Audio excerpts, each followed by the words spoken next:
સરકારી ચોપડે મોટો ખેલ, ગરીબનું મકાન બીજાના નામે કરી રોકડી કરી લેવાય. તલાટી સાહેબની વોટ્સએપ ચેટ અને ઓડિયો વિડીયો વાયરલ થતા જ પંચાયત આખી ધ્રુજી ઉઠી. વાત છે સંજેલી ગ્રામ પંચાયતની કે જ્યાં સરકાર મસ્ત અને પ્રજા ત્રસ્ત જેવો ઘાટ સર્જાયો છે. સરકાર દ્વારા ગરીબો અને ઘર વિહોણા લોકોને ફાળવવામાં આવેલા મકાનોની આકારણીમાં મોટો લોચો મારી કૌભાંડ આચરવામાં આવ્યું હોવાના સનસનાટીભર્યા આક્ષેપ થયા છે. આ આખા ખેલના મુખ્ય સૂત્રધાર ગણાઈ રહ્યા છે પંચાયતના તલાટી રાહુલ.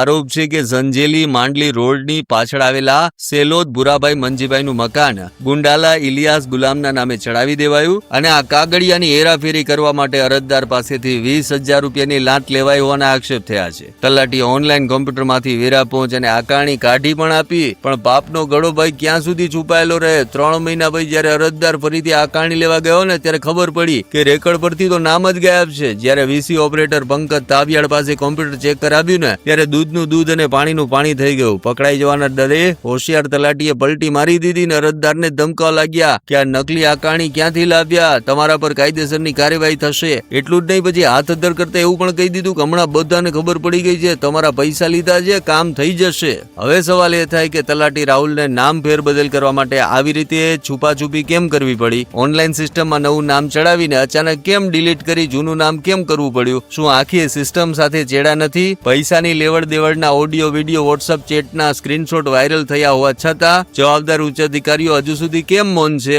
અને સૌથી મોટો સવાલ કે કાગળ પર આ ચોંકાવનારી ગતિવિધિને અંજામ આપનાર તલાટી રાહુલના આ કારસ્તાન પાછળ કયા મોટા માથાઓનો હાથ છે? હાલ તો જાગૃત નાગરિક દ્વારા આખા કૌભાંડના સજ્જડ પુરાવા ઓડિયો વિડીયો વોટ્સએપ ચેટના સ્ક્રીનશોટ જિલ્લા વિકાસ અધિકારીને સોંપી તલાટી સામે કડક કાર્યવાહીની માંગ કરાઈ છે. હવે જોવાનું એ રહેશે કે ડીડીઓ સાહેબ પંચાયતના રેકર્ડની તપાસ કરી ગરીબોને ન્યાય અપાવે છે કે પછી આ મામલો સરકારી ફાઇલોમાં દબાઈ જશે.